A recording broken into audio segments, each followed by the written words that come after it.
Hello, everyone. Welcome. I got the link right. Happy New Year. How's it going? It's amazing. Good to see you all. We are here. Uh-oh, no audio. Oh, I hope you can hear me. I have to throw something in the chat so I know you can hear me. Okay, good. All right, 2025. You can only wear them so many times. I mean, fashion goes quick. Thank you, Mackie. I appreciate you. Appreciate you. Good to see you, Sandrine and Joe. Oh, good. Everyone got the link. Welcome. Happy 2025. It is here. Ready or not, here we come. It is happening. Yes, let's go. I wanted to do this for our earlier call, but our link situation took me out of my zone. Hey, Joe, what's up? Welcome to the future.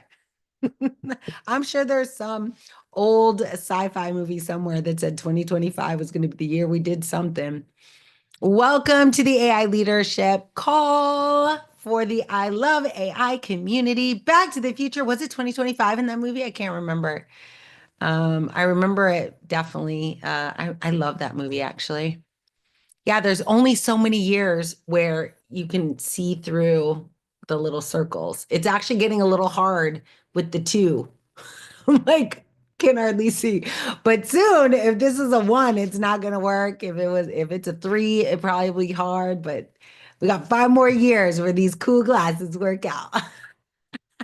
Welcome, everyone. Good to see you all in the chat. Hello, awesome. Sky's here. Hello, Sherilyn. Awesome. Kirk, what's up? Good to see you, my friend. Welcome to the future. 2025 is here. So I'll start the call. I have a couple things I want to share with you all today, and then we'll definitely open up to Q&A and chat. But one of the things really is about the new year. And I have a huge practice that I do. I plan out my entire year, usually before the 1st of January, which this year I did. I have a gigantic calendar over there. It's huge. Like it's called a big calendar. Some of you have seen it, and it has all of my events that I'm planning on going to. But I do always start the year with a plan, and I figure out how can I create, right, this really cool experience this new year. I do want to make sure, I don't know exactly how this is working right now. Oh, I think I'm good. I think I'm good. Oh yeah, okay. I was just checking to make sure all of our streams were working and people could find us if they wanted to. But welcome in. 45 times, wait, what? Oh, I see what you did there. That's cool. Is that like a thing, that number? 45 times. Am I missing a reference? I don't know. Oh, I got it now. I got it now. Yes, yes, yes. What? Oh no, Maggie, what? Wow, that's crazy. I did not know that about the future that we are in right now. That means we got to make it a good one. So that is amazing. I, of course, have a litter of humans who will be able to carry on the legacy of God. So that'll be awesome. But welcome. A couple things, as I mentioned, I wanted to share with you. I do start my year planning, and so I want to share my planning mojo with you all. I asked myself three very specific questions, but I also model something that I learned at Amazon, and it's the leadership principle. Well, there's a bunch of leadership principles involved, everything from bias to action to invent and simplify to being frugal, which was a leadership principle when I was there, but I think it got morphed into something else now. But all of these things have come together to teach me how to plan a year and actually get not just what I plan for, but actually exceed my own expectations. So we're going to be doing a process I learned at Microsoft called working backwards. And oftentimes it's done to help create and ideate around a new product idea. But every single year, I use this process to ideate my future. And so I'm going to help you do the same. Just to give you a little sneak peek of the fun, it is on the calendar, so you can mark your calendars. It is 12 to 1:30 p.m. Eastern Standard Time. It will be recorded for those of you who can't make it. And it will be a chance for us to get together. It's about an hour and a half, but really it's like an hour of me showing you what I do and half an hour for you to start doing it and also ask any questions about the process. But working backwards at Amazon is something that I use all the time now. And it starts kind of, I don't know, it's not humble at all, but it starts really fun. It's a process known as building a PR FAQ document. And the PR FAQ stands for press release and frequently asked questions. Now, what that means is that you're going to think, and I mentioned this to our earlier members on the AI Leadership Institute call earlier, that the biggest question you want to answer for yourself is at the end of 2025, when you get to the end and you're about to ring in a new year, what do you want to have said to yourself? Like, man, that was a good year. Like, what do you want to have happened? What do you want to have done? What's the one thing that if you do it in 2025, you're going to be like, this was the best year ever? Whatever it is, we want to write that down. And what we're going to do in our workshop on Monday is we are going to build a press release about that moment, right? What if you are going to do this thing that's going to make your year? We're going to write a press release that would go out, right, to the world to say, I did this thing. And you can go in over the weekend, Google some press releases so you know what I'm talking about. But it's basically like an announcement. Oftentimes it's, an announcement about your success. It's an announcement of the achievements that you've made. It's also maybe got a quote from some celebrity or someone on your Dream 100 list, right? All of these types of things are included. And that press release serves as a motivational piece. I still have mine hung up right there that shows me here's the press release that will go live and launch the day that the last day of the year. And so that becomes our kind of shining, evidence of the future that we're going after. Now, the press release is the first part, and it takes a little bit of time because you're crafting your future. Like, what do you want to say to the world that you have done, accomplished, achieved in 2025? You're going to decide that right now. And then we're going to work backwards from that, and we're going to create a plan, just like I've done for hundreds of projects at Amazon. You work backwards from that vision, and you think to yourself, what are the most common questions people are going to be asking about that achievement? Like, how will I get there? What will it be? How does it work? Who's involved? Who are my partners? You don't even need to know these yet, but these become your FAQs, right? So the document's called a PR FAQ because it starts with a press release, as realistic as you can make it, and then it continues into frequently asked questions about how you achieved those goals. And all those questions, when written the year before you do it, become very formulative in building a plan for your success. And so what we do from there is we take that goal, right? Whatever we're saying we're going to achieve in 2025, and we break it down. We break it down by first, quarters, then months, then weeks, then days. And every single day, you do something that moves you in the direction of that PR FAQ. Every day you look at that PR FAQ and you're like, that's happening. And here's what I'm going to do today to make it happen. It's super fun. Oh, awesome, Sherilyn. Thank you for that. So the link is in the chat. And if you want to join us, that is the link. It's free to join. It's my gift to you all for the new year. Anything you can PR, anything you can dream to write a press release about, you can achieve. Absolutely anything. It just becomes a function of effort. How hard do you want to work to get it? And consistency. How consistent you are in the daily activities that will get you there. I have proven it to myself over and over again. I've exceeded every expectation I have set for myself, but only because I was willing to be consistent every single day. So we'll be doing that together. I gave you kind of the Cliff Notes version just now, but we'll be doing it together. So very exciting for Monday. We'll be doing that.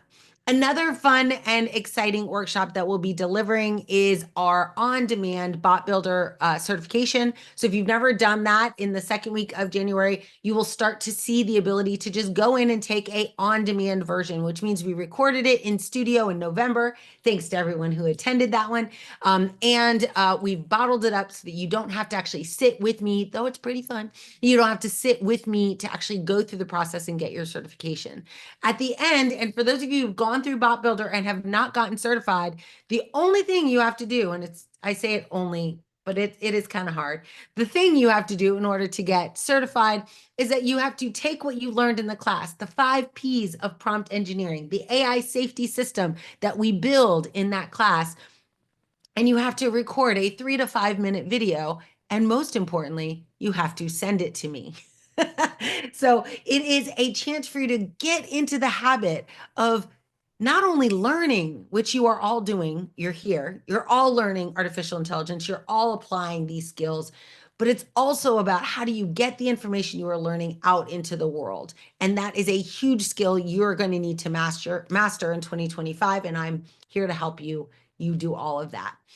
So we will be hosting, or we won't, it'll be available inside the AI Leadership Institute for people to play on demand, but you can also purchase that, the online course. You can purchase it with a one-time fee if you don't want to actually get in the community and be part of our community there. Choice is yours, but it's a critical skill. That being said, we also are releasing our second level of that certification, which is the AI agent engineering certification. And this is where we shift from just building a single bot to building an agent, building a system that actually can communicate to other bots in order to get its work done. So we will be doing that live. And as a matter of fact, we will be launching that in February. So I want you to mark your calendars. February 9th through 15th is I Love AI Week. And during that week, we are going to be doing some amazing things, but it is a very important week for us because number one, it's Valentine's Day week.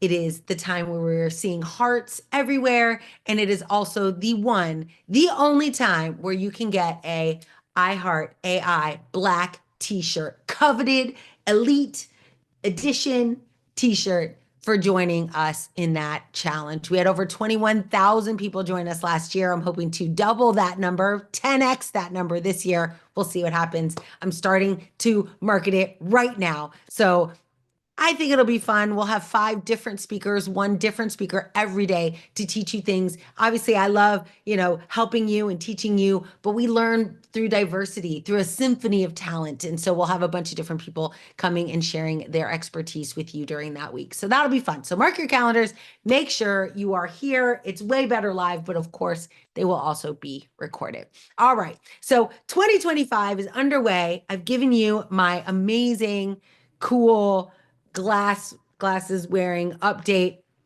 I don't know how long I can keep my teeny tiny hat on. I think they're meant for cats. I don't know. But I'm wearing it with pride, The other workshop we will be doing in the AI Leadership Institute this month is we will be teaching you how to build your very own digital twin. And what that is not the digital twin in the typical sense that you might be maybe remembering or familiar with, where you build a digital twin of a system or an ecosystem or a manufacturing floor. Instead, this is a digital twin of yourself. Things that you say, you believe, your OKRs, your PRFAQ, like it's a digital replica of the things that you will, of course, train this system to answer. The nice thing about that is it can be integrated directly into LinkedIn and set as your away message, which means every time someone hits you up in LinkedIn, your digital twin can answer and say, I'm actually Noelle's digital twin, nearly Noelle, and I'm here to answer any questions you might have. So whether you actually plan on using one or not, that's not really the point. The point is we're going to put our fingers on a keyboard and we're going to build something that represents how we might be able to expand who we are in the world. And I think that'll be, oh, cool. Oh, awesome. Thanks, Matt. Yes. I mean, I might have seen the earlier one, but I'm glad to see it. We definitely see you now. Yes. Thank you for reposting that because everyone deserves to see it. Awesome. Welcome, welcome. So those are just some of the things you have to look forward to. Always keep an eye on the calendar. What you'll notice right now is we have just kicked off a couple of other habits. I will share with you some of the fun things I got for Christmas. Some of which are my new. Let me see if my camera will follow me. Oh, it won't. I will just bring one over. My new Eilic robots. They're so cute. Did I show you these? I think I showed you them last week. But they're very, very cute, and they dance and sing and cheers, and you can pet them and give them emotional support. So it's my emotional support robot, except I'm giving it emotional support. Anyway, but I love them. Very, very cute. I also got a Remarkable Pro. I think it's called a Remarkable Pro. Anyway, the new one that's got backlit lighting and oh, it's so amazing. But the reason I like it is because it allows me to do something that I truly believe in, that I do all year long, but it's a great reminder to kickstart January. Is I'm just going to get into it really quick. Oh, I don't even have it open. I did on the last call, but I had a meeting since then. So I'm in my meeting notes, but I'm going to open it up. Hopefully it'll take me directly to it. We'll see what happens here. Let's see. Maybe we'll see. Anyway, my daily habits are in here somewhere. If I can find them, I will show them to you. Otherwise, no bueno. Okay, so I'm gonna go to Jan. Oh yeah, that's right. I did this on purpose. I organized it by months. So inside of this month, I have here, right here we go. I think I found it. They all have different icons.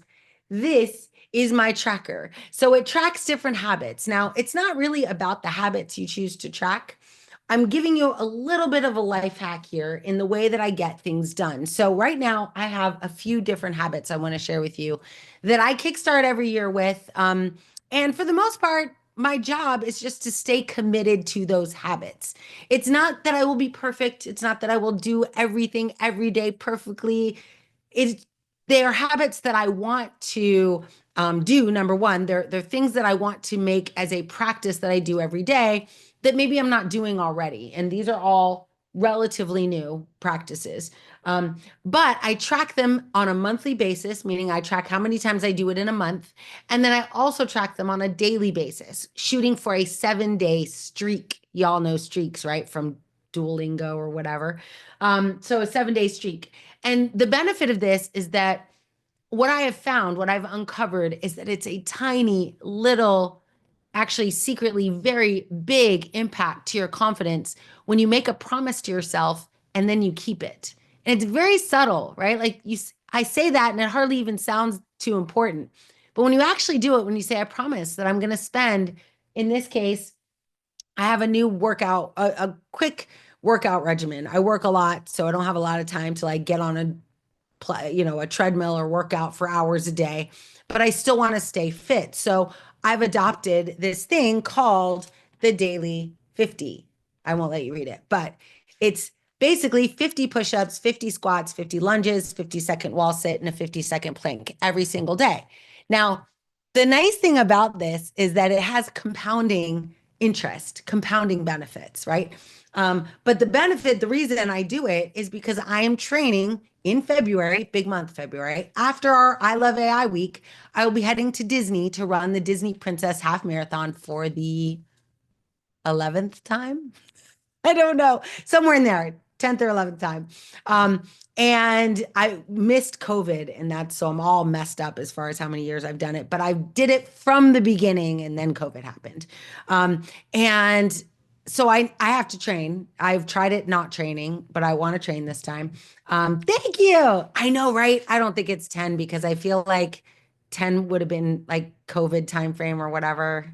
Anyway, I think I did it virtually. It was very lackluster, I'll tell you that. But either way, I'm now tracking, right, my daily 50. So I've done it 3 days in a row, today, yesterday, and the day before, since the new year started. The other thing I'm doing though is I'm also running. So I'm going through my, prep to run a half marathon by the end of February. So I have a routine that I'm running. I have long runs, short runs, etc. So I'm running every day minus my recovery days. Tomorrow's a recovery day. But I was so proud of myself. Like I gained so much confidence knowing even just today, my third day, I was like, you got this, right? It was super exciting. So I encourage you to find things that you can just track about yourself, whether it's drinking more water, meditating more often, writing down your goals every day, tracking your weekly, your hours every day, like whatever task, and then reward yourself when you've done it for 7 days and give yourself a big reward when you do it for 30 days. 30 days is when new habits are made. Many of you know this. There's a rule of 21. But yeah, oh my gosh, the Nike Run app. I used the Nike Run app way back in the day. I don't know when it was like Nike Plus. Do you remember that? Anyway, I don't know if it's called Nike Plus anymore, but it was way back in the day. And I can't remember what I had. Was it a Fitbit? Anyway, the good old days, Sky. But yeah, so those are two fitness routines. I also have a set of supplements that I take every day. And so I'm tracking that as well. And then the other thing, I have what's called the rule of 300. And now this isn't for all of you, but I think it might help some of you as you learn to not just learn artificial intelligence, but apply it and then extend it. Like, get the information you are learning outside of yourself and helping other people. Ideally, you'll monetize that. And my rule of 300 actually helps me to do that. But I'm going to share with you, and every day I do the rule of 300, I check a little box. There's lots of benefits to it, but I'll share it with you in a nutshell, and then I'll open it up for some Q&A. But my rule of 300 is that I spend 100 minutes in the morning crafting a piece of content that is like either I have to go research it. It's why it takes 100 minutes. Like it's one piece of content I'm going to build, and I spend it almost 2 hours doing it. And what it allows me to do is I figure out a topic and then I go after it, right? Like I go and like I might have to learn it. I might have to watch a YouTube video. I might have to go into Azure, the Azure portal and set up some services. Whatever it is, I will pick a topic and I will learn it enough to build a piece of content and teach it. I think one of the things I've discovered is that when I create content, and I did a bunch of content over the holidays. Some of you were very nice and fans of it, but my engagement rose 16,000% over the holidays, which is normally not when people get more engaged with content. It's normally when people pull back. But I had a 16,000% increase. Now, it doesn't mean I wasn't flatlined before, so it wasn't like, a huge hockey stick, but it was a dramatic increase. And that engagement came from me applying this rule where I'd write one piece of good, researched, passionate content, pillar content, and I'd publish it. I don't know if you all noticed, but right towards the end of last year when I started doing this, my posts went from getting like 50, 100, 200 likes and 15 to 2,000, 1,500 to 2,000 impressions. They skyrocketed to hundreds of likes and tens of thousands of impressions. And the only thing that I changed was the way I built the content. And it was spending 100 minutes building something that I actually thought would have helped me a year ago, 2 years ago, 5 years ago, telling my story of growth. And so as I shared that, people resonated with it. And I ended up gaining, I don't know, 5,000 followers on YouTube. I think I passed 30, I'm almost at 37,000 on LinkedIn. Like not huge numbers, right? I'm not like YouTube famous or anything, but I have people that are looking for me to help them. And that is awesome. And so I use this moment, right? I use this 100 minutes to create content and then I post it. This is key for people like Padmini who will watch the replay if she's not here right now. This is key. Like you have to write the content, build the content, and then publish it same day. And you'll know why, because at the end you'll do it. You'll understand why you need to do that. So I start my day by writing a piece of content, creating a video, writing a blog, whatever it is. For me, it's video almost always. You saw a video of me today. So if you are watching me and you have your notifications turned on on the socials. So I publish a piece of content. Then the next 100 minutes is 100 comments. This is a very cool thing that I've uncovered. I've gotten connections with people that I never thought would respond to me. I like commented directly on a post from Arvind, the CEO of IBM, and he ended up friending me on LinkedIn. I was like, I'll be your friend. Anyway, so comments are like a superstar rock star skill. I would do it. But you go and 100 comments. You take a little piece of paper, tick tick tick, 100, and you're not just going to be like, "Hey, good post. Awesome. Nice emoji." No, you're going and you're reading the post and actually saying something meaningful about it. Like, "Oh my gosh, same thing happened to me once." Or I don't know. I don't like to say that because I don't want to one up somebody. Like, "Oh my gosh, you think that's bad?" Like, don't do that. But like, let them know you read the post, you understand it, and even provide value to their audience. And this is what I try to do. So 100 of these a day, more if you can. I got 100 in me. So 100 of these comments where I look at the person's profile, I look at what they wrote, and I'm thoughtful and I'm like, oh, yeah, I see what you're doing. That's so cool. I'm so proud of you. How exciting, right? Those types of things. The next, the last part of the rule of 300, and Sandrine, I'll get to your question right after. So the last part of the rule of 300, right? So the first one is write a piece of content and publish it. The second one, and spend 100 minutes doing that. The second 100 is to put 100 comments, not on the same post, like find 100 different people to just bless with your commentary. And I don't mean like be cool, be good, be nice, be inspiring, be motivational, be encouraging. And then the last 100 is to look at your content, anything that you've published, and the more you do, the better.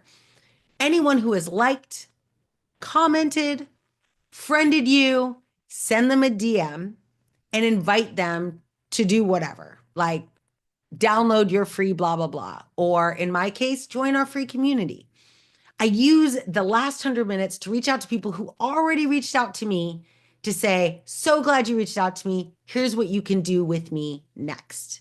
Now, if you haven't figured out what you want people to do with you next, for example, maybe you want people to just follow you, become friends with you on LinkedIn. Maybe you want people to share their email address so you can put them on an email list and send them a Christmas card. Like, it doesn't really matter what it is, but you should have a plan because social media is not just social. It's actually to create relationships with humans and ultimately for you to share the value that you are learning as an AI leader with those people. It's pretty amazing time to be in this space. Oh, that's okay, Sandrine. But I would have let you. So like every time I talk about a different section, I will just peel off one layer of my actually the rubber band, man. Yeah, I do think that this was intended for a cat or something. Anyway, but yes. So what do you think? What do you think about the rule of 300? Like it's interesting. I would challenge you, just like I did with the habit tracker. Do it for 7 days, 5 days. Like just do it for a business week, Monday to Friday, and see what happens. Number one, your followers will grow if you're interested in that vanity metric. It's not really that important how many people follow you. It matters how many people connect with you. I get followers now, like a dozen a day, right? But I'm more interested in do we have something in common? That's why as soon as someone follows me, I DM them and say, how can we do more together? That's my goal. And AI, of course, helps me do this. So one of the things, yes, right. Oh, it's up to you. It depends on what your goals are. But I believe in human connection. And I do think that this creates an opportunity for you to, and like I said, I am just so kind of sad and tired of watching people who have great ideas, great skill sets, great, opportunity, great value they can bring to an organization. And because they are unknown, they're unseen. And this is a great mechanism to become seen. And again, you don't have to be seen. I'm just giving you one potential vehicle that you can use, something that I do anyway. Yeah, it takes about 3 hours of my time every day. Yeah.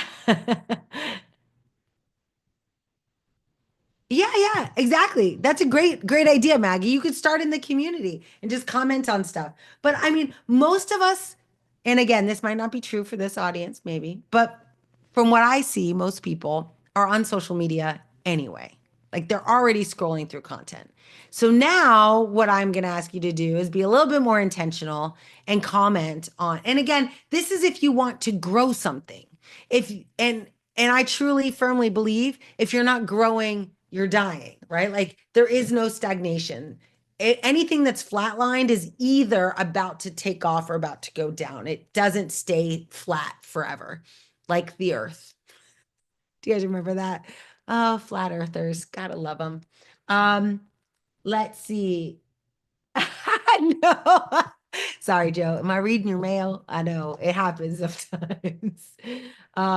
That's funny. But yeah, I do think also the other thing I mean, these are just numbers. Could you make it the rule of 10? Sure. Do something. But at the end of the day, I think what I hope that you'll gain from that habit that I've created and started doing is that it is a little bit about content and a lot about connection. Like two-thirds of the practice is connecting with other people. Two-thirds of it, right? Like of all of it. I mean, I'm spending 100 minutes like building my craft, perfecting what I do.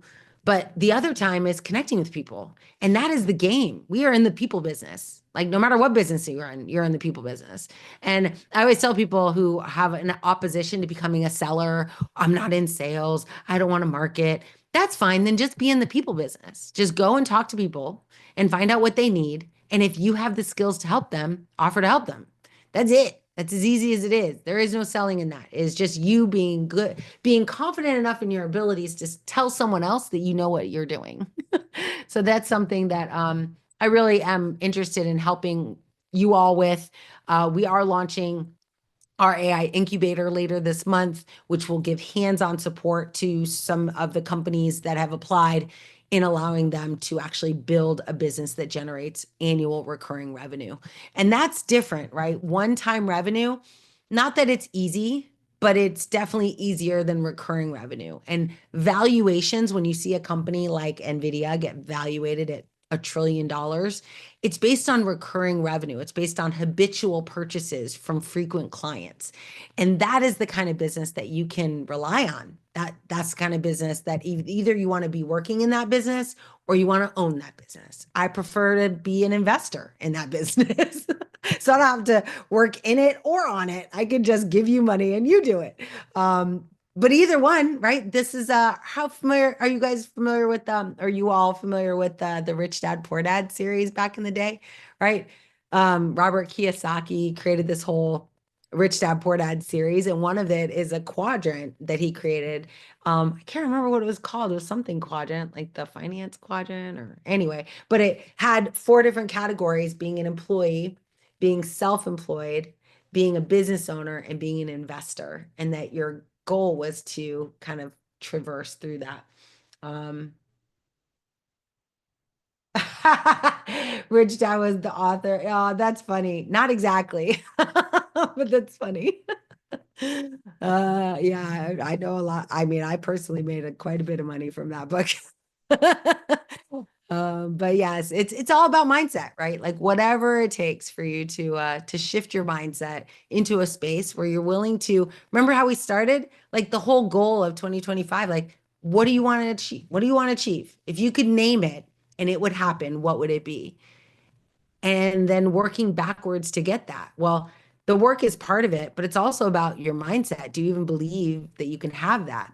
So I think I mentioned this in the last call. I always get these calls confused as I get going, but I have a framework that I use called have, do, and be. And I write a list. I've done this with my husband. We do it several times a year. We haven't done it for January yet, but we will. But we just did it in October, so it feels still pretty fresh. But we write a list and we write a list of all the things we want to have, all the things we want to do, and all the things we want to be. But the interesting thing about it is that when you write all the things you want to have, there is a certain type of person that has those things, whatever it is, nice car, bigger house, like whatever financial things. But it might also be, I want to have a $10 million business. Well, what does a person who owns a $10 million business, how do they spend their time? How do they spend their money? Like, how do they invest in people? How do they train, their teams? What you want to do when you figure out what you want to have in life, you then need to kind of reverse engineer and think about, well, who do I need to be to have that?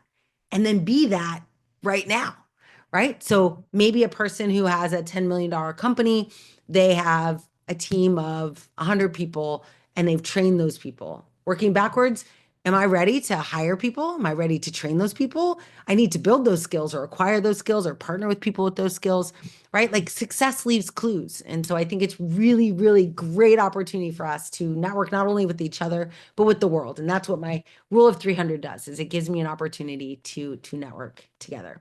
Okay, really quick. One of the things that has come up over the last, I don't know if you all saw, but Thinkers 360 created a new category, which I'm always happy about. They always surprise me because I never know. I have a bunch of badges from them, but they basically track all the things that you publish on the internet, and then they give you awards for things that you're already doing, which I'm a huge fan of. And I don't mean to belittle it because I do a lot, but they create leaderboards of people who have done the most work in certain areas: speaking, influencing, thought leadership. And they created a new category called agentic AI. And they listed out the first top 25 global leaders in agentic AI. And because of all the press and content we did on AI Bot Builder and on our agent workshop that we did at the end of December, we had a lot of, press. ABC News picked it up, right? It became syndicated story, like really cool stuff. And so as a result of that, obviously they must have picked up on all of those things because I got listed in the top 25. And I was like, well, awesome. But what it led me to realize, and I always like finding signals across the industry, is that a lot of organizations are shifting, just like I have a book coming out, right? My book is called Scaling Responsible AI from Enthusiasm to Execution. And the book releases March 11th. And it's perfect timing because the world is moving from, hey, how do I build a little bot, to how do I build an AI system that's safe, responsible, and drives business value? And that's exactly why I wrote the book.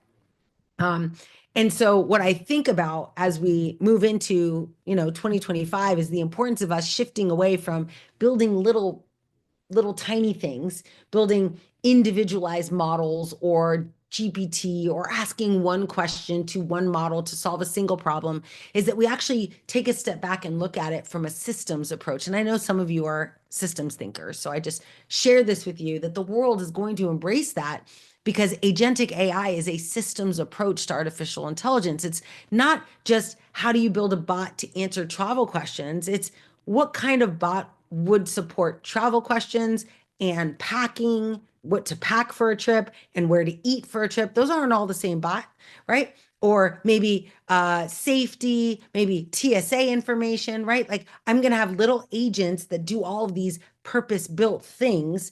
And now I want to create a system that connects them all together. And that connective tissue is things like Joe is building. Joe Blately is on here. I think I saw you. Yes, exactly. So Joe just wrote the same thing, but yeah, like building and aligning to this idea that it's more than just bots. Like bots it's 101 of AI. You have to know how to build a bot in order to grow into agent knowledge. But it's really important to immediately start thinking bigger. What happens when this single little bot becomes one of 100? And how are you going to orchestrate that? How are you going to manage it? How are you going to, assess risk, security? I mean, there's just so much benefit. And one of the principles of agentic AI, ooh, I should write a book. One of the principles of agentic AI is to ensure that some of you who are software engineers, you are going to appreciate this because it's where I learned this lesson, but you only build as much complexity as is absolutely necessary. You don't just build a bot to build a bot. You think, can the bot I'm using, can its system prompt, can its current architecture do what we need to have done? And if it can, it should, because that's the simplest, lowest latency way to achieve to achieve that goal. If it can't, or if it impacts latency because of how much time it takes to do that request, then okay, now I'm going to delegate, but I'm not going to delegate everything. I'm just going to delegate that one thing that I'm asking it to do to a new bot that does that thing. And now I'm going to assess because the more distribution you have, right? Many of us know this, as you add complexity, you increase like the consequences of that complexity, which means latency, performance, security, attack surfaces, like everything grows, including your ability to do more. So, yay, we can do more, but then you get that at the cost or expense. So I mentioned this to you because we're going to have a very deep focus on agentic AI over the next 6 months or so. My book is focused on it. And I wrote that book a year ago. I've been editing it for 6 months, but we started that in March of 2023, and it was based on a keynote I delivered in 2022. So it's really interesting how it works out, right? Sometimes where you start something and all of a sudden the world catches up to your vision and now they want to hear what I have to say, even though it's actually what I was saying 3 years ago. I just think it's so cool. So this year, I truly believe there's a lot of opportunity, and in that opportunity is your ability to do something like Joe is doing and build a niche product for a very specific market that answers a very specific problem that can sit inside of an agentic system that's built. And when you start to speak like that, like, hey, when you invest in my product, I work well with others. I am a cog in a machine. I work as, you can build agents that people would buy and implement into their own agentic systems, or you can build the orchestration engine. One of the, I won't get into that, but yeah, or you can build the orchestration engine. There's so much value. Um, let's see here. Goodness. Oh, great. Thank you. Thank you, Matt. Okay, so now is our time for some Q&A and questions. I don't see any in the chat, but if you've got a question, I'm going to keep my headband on, I think. It's not terrible, but I might take off these terribly itchy lays. All right. Any questions, comments? What do you think? Are you ready for 2025? Sandrine, it's not an accident this time, I don't think. Come on up. Okay, thank you. Good afternoon, everyone. Yeah, Noel, I have a question. I think you mentioned earlier that you post like you have one post every day, like from Monday to Friday, right? So Yeah. how did you choose your content? Is something like you just decide the same day, or maybe you take a time maybe at the end of each week to create to create the content for all week long? So how do you process it? Yeah, this is a great question. So, in the olden days, before generative AI, I would come up with these ideas on my own and I would just I would try to post an idea every day. But I have lots of ideas, so that's not hard. I have a whole book, a little notebook. Where did I? Oh, over here. So I have like a book like this, and I just carry it around and I would write down ideas.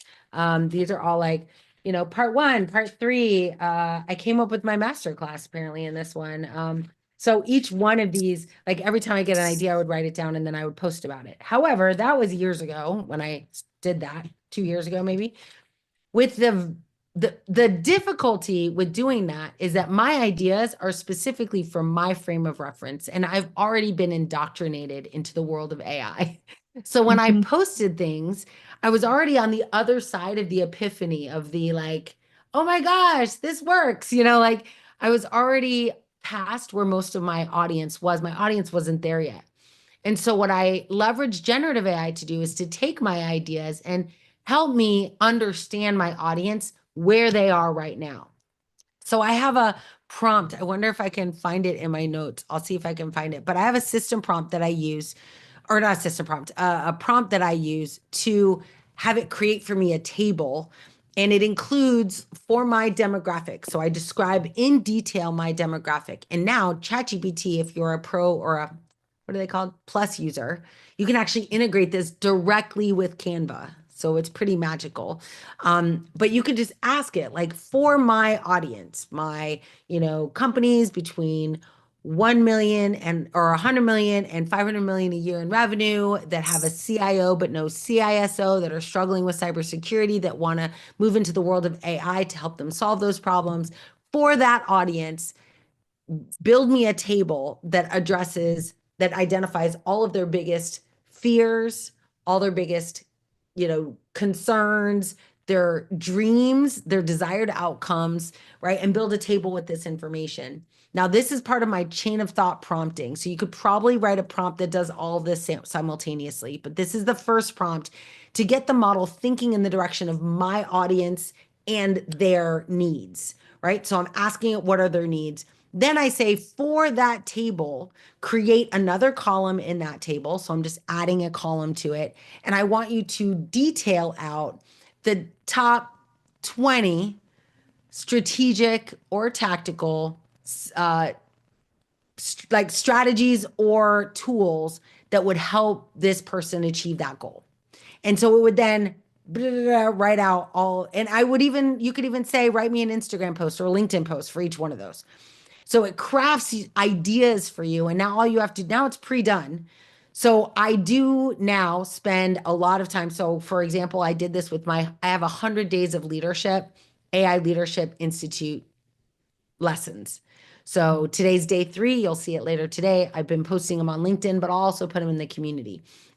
So when I do, like, to come up with those 100, like, I came up with a bunch, but then I went to ChatGPT and was like, all right, here's what I have so far. I want to round this out and I want to make sure it focuses on this area. I want to make sure it is answering the question that's in the mind of my customer.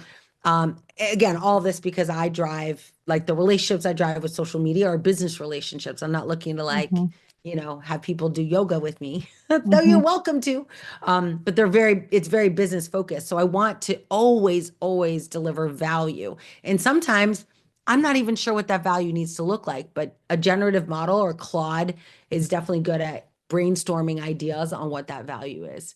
So that's Mm-hmm. what I do. And then on Sundays, typically, as I plan it all out, I have a content calendar that allows me to schedule out posts. I mean, as far as I want, but usually I can do it a week in advance. Mm-hmm. Okay, great. Thank you, Noelle. Yeah, you're welcome. Oh yeah, it was Chat GPT. And then when you go into, I'm going to see if I have it open right now, into Explore GPTs. Now when you're in Explore GPTs, let's see, you could just do a search for Canva and it's in the list. And there's a function inside of Canva called bulk create. So it'll take that table you created. You can take the outcome of that table, and we should do a little fun workshop on this, I think. But you take the table, and I mean, even if you never use the content we generate, it would be fun. I don't know. Let me know in the chat if you think it would be fun to go through this step by step. If you all want to, we could go through it step by step, and then yeah, either way. Uh, I mean, you pay for Canva separately and oh no, I don't think so. I don't think they're overkill. I think they're complimentary. I pay for both also. Yeah, it'd be fun, right? Let's do it. All right. So we're gonna do we'll do a just a working session. Maybe we'll either do it, we won't do it on a Friday. That's all I'm gonna tell you. My Fridays are full. But maybe we'll do it like on a Wednesday or something. I'll throw out some ideas. I think it'd be fun just so you can walk through the process of building content, leveraging AI. It's AI for marketing, if you will. And actually, I had a gentleman send me a message and he's like, he's very specifically joined the I Love AI community because he wanted to learn about AI and marketing. All of you, when you joined, well, I shouldn't say that. The last 400 people when they joined said why they were coming to the community. And everyone has a different reason. It's almost impossible for me to serve all of them, but I'm trying my hardest. But some people came for marketing, very specifically. How do I grow my marketing presence with AI? Some people were like, I want to build a business. Some people were like, I want to get a job. Either way, this is one that is very specifically answering at least 100 of the people that are in our community. We did pass 1,200 members, so um, Javier, I would love to understand more about that though. That's interesting. If you do something similar for SEO. Oh, I see. Like you ask it a similar question and then get it to give you SEO guidance. Hold on. I'm gonna start unmuting you. If I accidentally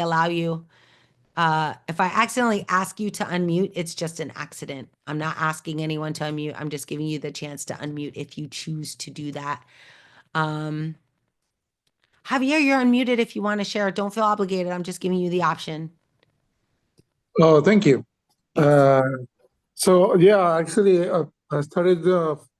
I got certified in SEO at the beginning of last year to help basically some friends with improving their Google results, and I started leveraging ChatGPT. So similar to what you were doing, to what you have done about getting information from ChatGPT into Canvas, I did the same thing for presenting only 2 or 3 solutions for the people I know that needed the most, and put that information into Canva basically for the specific SEO projects. And that's how I leverage AI for delivering Awesome. those. And it was pretty helpful, at least to get started. And that helped me get a few more clients throughout the year that continue to be clients at this point. Initially, they were friends, and then basically now they're my clients too. Awesome. Those are the hardest ones to convert. So good for you. Congratulations. Yeah, thank But you. yeah, I love it. I mean, that's why I say, like, whatever we could do to decrease the friction that it typically takes us to acquire a client, I feel like this type of integration is certainly part of that. And it's very agentic, right? Where ChatGPT is the main agent, but now it's going to be facilitating communication to Canva for us to mass produce content, to create, I mean, you name it. Like I was just talking to, oh yeah, and I wrote, of course, I'm going to show you all what I did. It's very AI friendly. If you have a question, oh, there's a question in the Q&A. Let me answer that first. What companies that already have a strategy in agentic AI? Oh, that's you, Javier.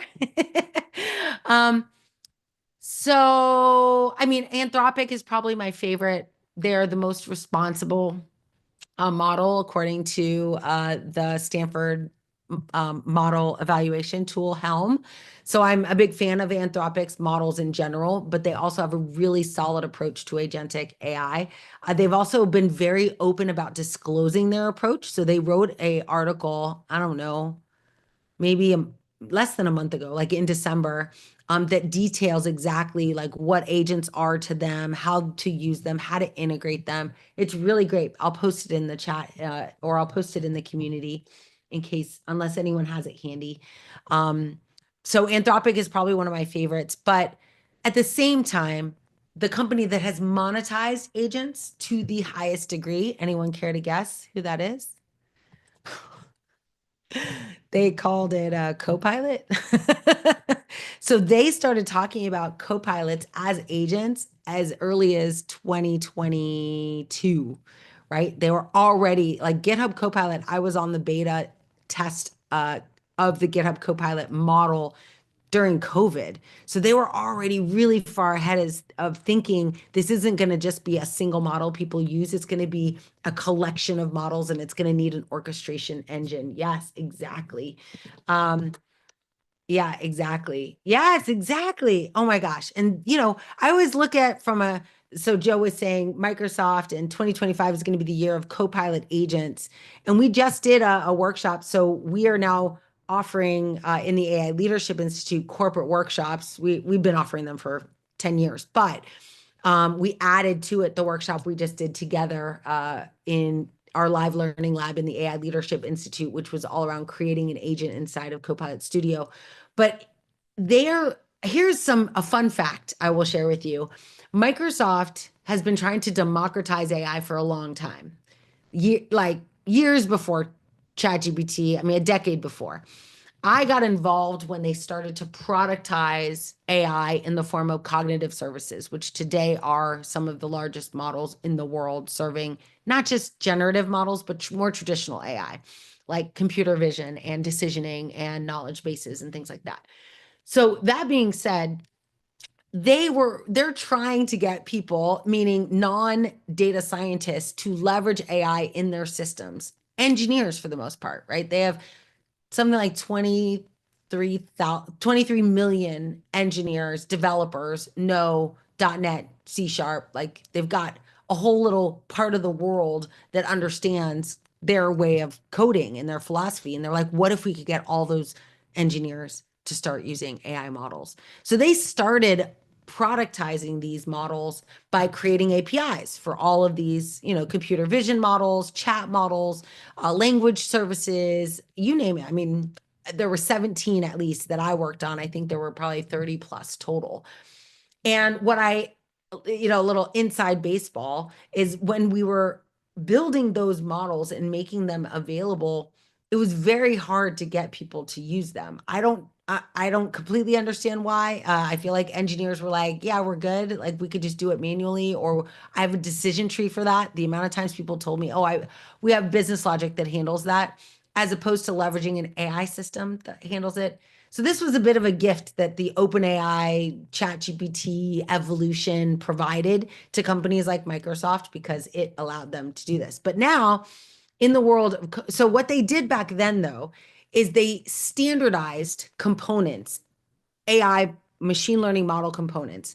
One of the most popular non-gen AI use cases is a recommendations engine. I hope some of you know what that means, but like a Netflix engine, right? That says, oh, you watch these kind of movies, so therefore I can predictively recommend this kind of a movie, except for anyone. So you could go download the code for free. Well, if you're on Microsoft, download the code for the amount of services you're going to consume on Microsoft. You get access to this for free.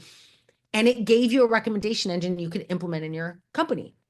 And there was an AI gallery full of these buckets of code that would do this work. It still exists today, but it was very hard. They needed to do a lot of work to get a company to be like, I'll use this. As opposed to today, like it's much easier to sell today, but back then it was hard. So it's really cool. So now imagine again, 5 years ago, they have the AI gallery full of little GitHub repositories that are complete AI models. Oh, that's me. That are complete AI models. And now they have, fast forward to the world of Copilot, they're now creating mini copilots, which are exactly the same thing. They're compartmentalized, modularized pieces of code, agents that do a specific function, customer service, IT, help desk, like a bunch of different things. And so it's not like this is their first rodeo of trying to productize these things. I'm going to try and zoom back in. We'll see if I can do it. I just got this thing, so I don't entirely understand it. It has to turn green. Anyway, don't laugh at me, everybody. Oh, well, all right. I'm gonna try it again in a second. It's telling me I might have done something funny with my hands that triggered some kind of setting because it's using computer vision, which I actually think is really fun. Maybe that. Oh, there we go. Oh, no. Okay, hold on. If anyone's watching me on a live stream, they're gonna think I'm a goof. I love this. Anyway, Keep doing it. so fun. Yeah, go ahead. Oh, I thought somebody was commenting. But That yeah, was me. That was me, Andrea. I said, I love this. Keep doing it. I know. Like just like keeping it real over here. Anyway, yeah, so I would say if you're gonna follow a company, Microsoft is a great company to follow because they are not new to this game of productizing compartmentalized AI systems. They're just naming it something different and hoping this name will stick. I will tell you, though, that back then, we were pretty confident that the name we picked back then would stick. Bots. Do you remember chatbots? Like, it was pretty popular for a minute. And we're literally in that same minute right now with agents. And it could just as easily not stick, just like Google Lens, just like any really cool tech that never hit adoption strength. But that's why I built this community. It's why I do what I do, is like the more people we can get using it and adopting it, it'll make good technology accessible to more people, and everyone wins in that scenario. If good technology dies because people wouldn't use it, it's unfortunate. I get very, very sad about that because it means good tech will sit on a shelf and people like my son who has Down syndrome, who could benefit from a large language model, helping him orchestrate his day, he'll never get to do that if we don't, as a society, embrace the technology. And so that's why a lot of people don't value evangelists or dev advocates or people that go out there and say good things. Oh, almost got it. Oh, I did it. Oh my gosh, sorry. Having a good time over here, everyone. Yeah. So I've got to be careful playing with talking with my hands. But yeah, hopefully that little side quest was useful and helpful to you all. Oh my gosh, Atlassian, yes, agreed, Javier. That's a whole mess, that whole Atlassian Bitbucket. But they have Trello, and I love Trello. So now I'm all anyway. Yeah, it's just too bad.